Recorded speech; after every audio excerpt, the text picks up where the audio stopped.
Hope you're doing well, wherever you are. I've been watching different videos over the last period of time, and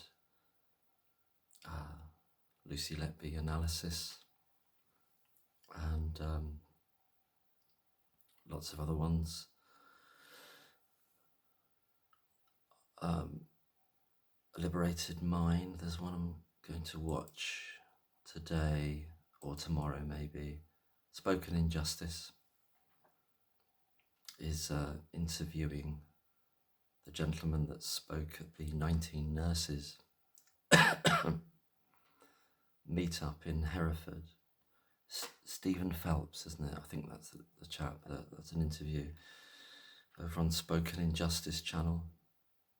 This is all to do with the miscarriage of justice, of course. But lots of other things I'm watching as well. Just nearly finished watching a Thomas Sheridan video. It's very different. Looks at things from a bit of a different angle, a bit of a sort of more esoteric, magical, energetic angle. It's quite warm here today, I'm in Somerset, in England. Quite warm, but it's all right. Some cornflowers have come out, and some other spring flowers that I was given. Some seeds as a gift, they've all come out. I never thought they would, but they did. They showed up. And I had this one tomato plant, and again, I didn't think that tomatoes were going to do anything, but they did. So you got to trust nature, and well, it just does its thing, whether you trust it or not. It doesn't care whether you trust it. So there.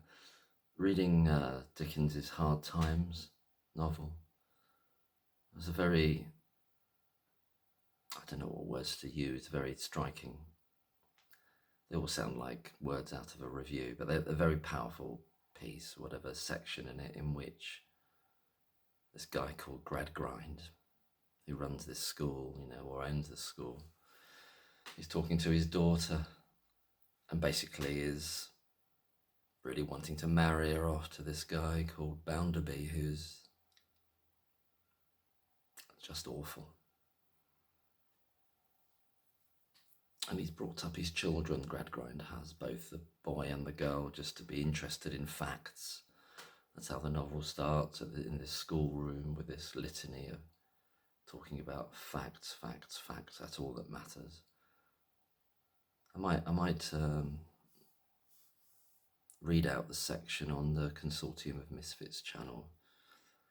But Louisa, his daughter, Gradgrind's daughter, kind of is not mutely, but is accepting of her fate almost because of how she's been brought up. But you can feel underneath it all the horror of it.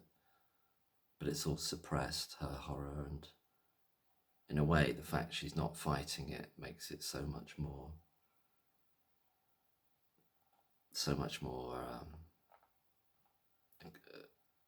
egregious, horrific. So this idea about control, and some of the videos Tasha and Amanda have been doing, and no doubt other people, about coercive control, looking at that, narcissism, they are descriptors, I suppose, that you could apply to this scene in Hard Times with regard to the father and certainly this Bounderby character. And there's this girl called Sissy Jupe, who was the daughter of a fairground clown, a rider who's been taken under, who was kind of abandoned. I think she's about 15. She's a bit older now, about 15 at the beginning, 14, 15. And she's been taken in by Gradgrind as well. And she's in the room when Louisa accepts this horrific offer through the father of Bounderby's wanting to marry her. And he's like 30 years older, but he's just a horror show, Bounderby. And it's like,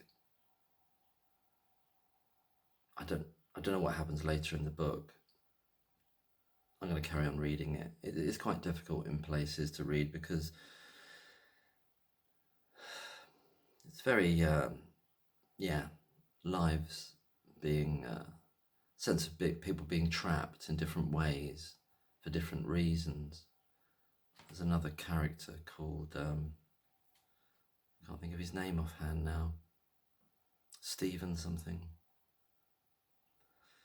It was a few chapters back, but he's in this marriage which is just terrible for him, and the other person, the person he's married to, has become completely dissolute, and he just wants to end the marriage, but he can't. And so, I mean, one of the themes of the book, I think, is the difficulty of getting out of marriages, and that Dickens was apparently involved in wanting to support the freeing up of the potential for both men and women, of course. I needn't have said that, but, whatever way of getting out of marriages that aren't working, haven't worked at all, or are dangerous, or whatever the reason is.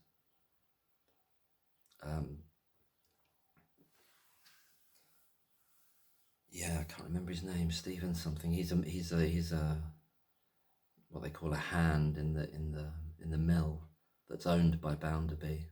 So Bounderby's rich. Bounderby keeps saying that he brought himself up basically from almost like a toddler, and he's got this overweening pride about having a terrible start, but it's all exaggerated, and probably some of it's lies, or most of it is. And now he's in this completely dominating role. So it kind of reveals some of these characters, Gradgrind. So just thinking now, this Gradgrind character and the school, and the idea of these schools just trying to ram facts into the children's heads. One of the teachers is called Machokum Child, so it's a bit in the name to really suggest what they're trying to do. They're trying to choke childhood by the ramming in of facts above all. So I suppose this book is a bit of a critique of, I'm not sure exactly what it's a critique of. Is it the whole of industrialization? Perhaps not, but a certain mindset which puts just things you can calculate, profit margins, amounts, figures, facts, above everything else, like nothing else exists. And this is what Gradgrind has done to his children, Louisa and Thomas, I think. Thomas is now working for Bounderby as well. I think he's slightly younger than Louisa's 20 and the Bounderby guy is 50. And the father's is a pal of this Bounderby creature. They're both awful, the father and the Bounderby, but that's what he's done to his children, is to kind of, and she says as much in this section, which I think I might read out in a video, maybe on the Consortium of Misfits channel, which is a quite eclectic channel of lots of different things, but seems to be gravitating a lot towards stories, poems, music, talking about a bit more sort of esoteric things, but also nature, things like that, and poetry, painting as well, music, making musical instruments. So that's a Consortium of Misfits channel that's going on, a Consortium of Misfits. If you put that in, I often share the videos that are there on my posts on this channel. I had thought not to do any more videos on this channel unless there was something specific that I could add to the discussion about the miscarriage of justice in the case of Nurse Lucy Letby, but I haven't got anything else specific to add. The satirical song I did with regard to Evans, that came as I woke up one morning, and it just came into my head, that song, My Way, and that's the connection with Evans. And Black Squareable's been doing some videos. I know Carl's doing videos still. I know there's meant to be a meeting, but I'm not involved in that. Some event, that's going on. So Carl's doing that. was sorry to see that, well, obviously it's totally within someone's right to do it, and but I'm just saying I've really valued, I don't know, many people do and did and do Operation Merlin Falcon's videos, but they're no longer there, but perhaps he'll come back. He's very, very thoughtful and very analytical and unique kind of thinker, really, and obviously with the background that he has in investigations. But it's not that it's lost. It's all been part of the journey. It's all still there, isn't it? It's still there energetically. Whether a video is up or not, it's been there. It's gone into many people's consciousnesses. So yeah, I think I might leave it there. Just get back on the saddle again, as they say. Yeah, it's quite warm here, but it's all right. I'm going to do some lunch in a minute. But back to these main characters, bound to be. So, are there any corollaries between these two characters and some of the real life, unfortunately, individuals in the miscarriage of justice? Well, there is in some ways. There's some distillations of them. Some distillations in attitudes, in terms of this idea of quote unquote facts triumphing or trumping everything else. And one of the principal things that I can see as a connection between this character of Gradgrind and the attitude of perhaps a large part of that system, if not the majority of it, talking about the so-called justice system, but also many people in the public who don't necessarily want to take the time to look into it. I'm not saying they should, but they don't. But they just don't. But what they do often would say, a very common response is, "Oh, but this person was found guilty. The court found the guilty. The jury found the guilty. They saw all the evidence." It's like the idea of these. It's a speciousness about, oh, this is a fact. This is a, well, yes, it's a legal, I suppose within the so-called legal system, it's a legal fact, yes. And it's been codified in terms of there's been a written judgment that you can find and see. It's performative. And it's been codified as a document. So it's a legal fact that is wrong in terms of its relation to reality. So it begs, or it requires you to ask the question: what are we talking about here? Reality, or just systems of where you can make a statement of, you're saying within that system it's a fact, but it's got no connection with reality, i.e. it didn't happen. None of what they say happened, and yet they can state it as a legal fact that it did happen, but it doesn't make it right, obviously. I mean, I suppose this is all kind of obvious stuff, but it's sort of about mindsets. And then bound to be the character, the owner of the mill. Again, he's very much in that mold about the facts of things, whether they're true or not, it doesn't matter. It's just whether you can have the will to power to make them true.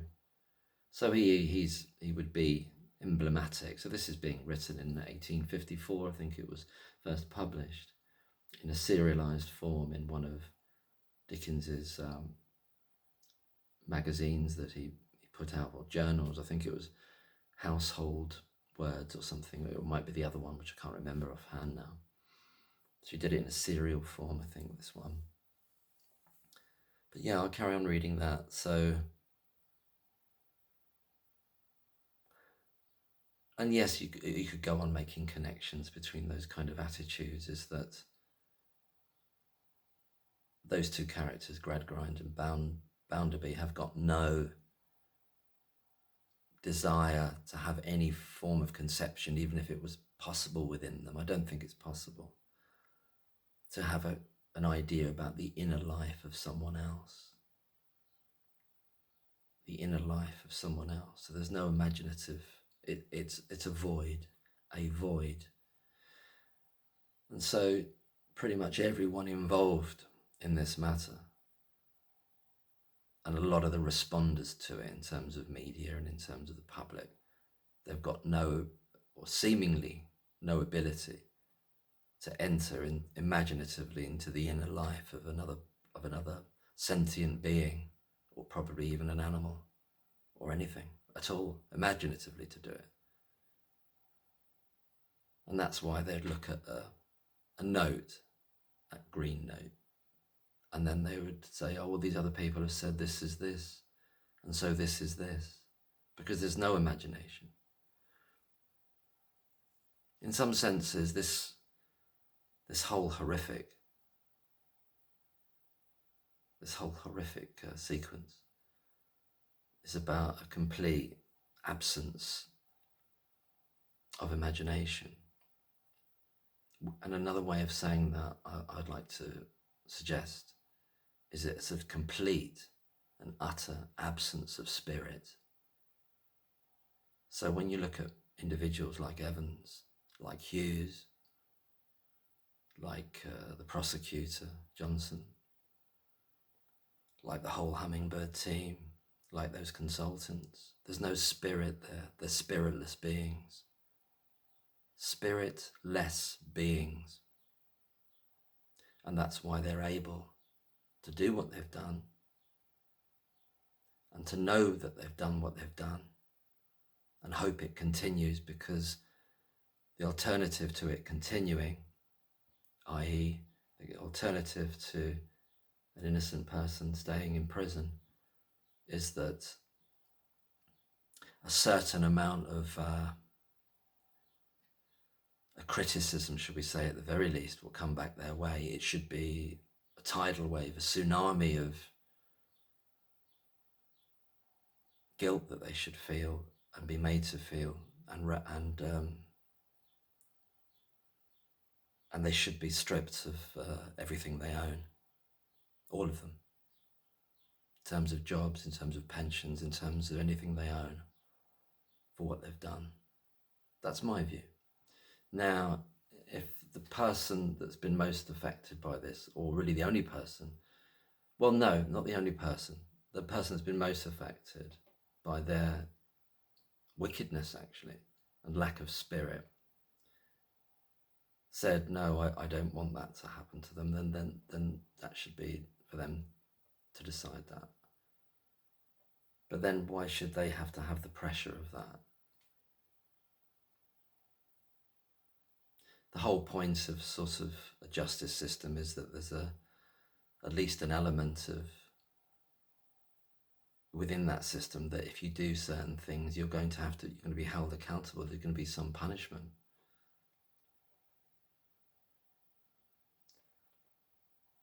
And so,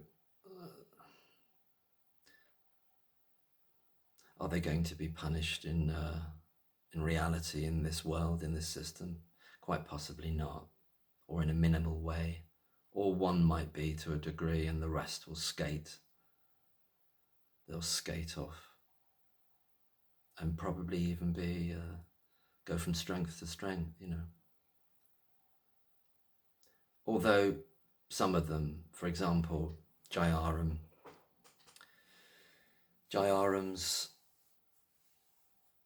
ambitions to be a TV star and possibly even a movie star, even playing himself as a hero in his own lunchtime, when he's in the lunch queue, spreading the gossip about and lying about someone, destroying them, just before he's due to go off to another interview on the One Show the next day or something. So they're even shorter handed at the hospital, and there's less consultant overview. But he's got time in the lunch queue or in wherever that is, having their meal, to keep spreading that gossip. while he's lying as well. But what I was going to say about him, is it likely that he's going to end up in a Jed Mercurio production or anybody else's production anytime soon or ever? Probably not. He is tainted, and that's right that he's tainted. But he shouldn't ever be working as a doctor ever again. And nor should Breary, Gibbs is retired, nor should B, whoever that is. Well, we know who it is. Nor should A, nor should ZA. None of them. That's my view. That's my view. Other people may be into this forgiveness thing. I think you're out. You're finished. What you've done is so wicked and obscene. You're not to be trusted. You're not to be trusted with children, with babies, with patients of any kind. And because you're fundamentally dishonest. And we can't have you there. But the system as a whole, the whole system is dishonest. So does the system really care if individuals within it are dishonest? Not really, because it knows it's dishonest itself. When I say system, I'm talking about the NHS, talking about the police, CPS. It might have to perform in a performative way, come down heavy, in a theatrical way upon one person to show as though it's, oh, well, we can't have dishonesty, we don't like that. But it's riven with it, it's saturated with dishonesty and corruption. All those systems are. Anyway, I'll leave it there. Bit of hard times, bit of, but yeah, so that's video, I'm just looking at it now. Shining a Light, Investigative Journalism and the Future of the CCRC. CCRC, another basket case, needs to, well, it's the idea of like you're saying something which is like a three-wheeled car. You're expecting it to race around Brands Hatch or something. It's crap. But whatever it is, whether it's crap or not, and it is crap, it's just got to do. It's got to just do something. And what it's got to do is make the referral, and then the exoneration happens, and then there should be justice after that.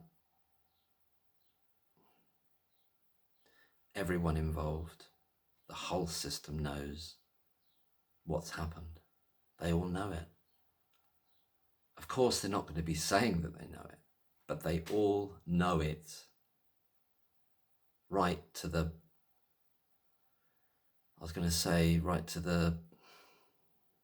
well, we're not talking about agencies or individuals with a heart here. There's no heart involved, but they know it in a cunning way. They know it in this cunning way. And they're concerned that it's all going to crash down upon them. But what will crash down upon them? We're in a country and in a world which is ruled by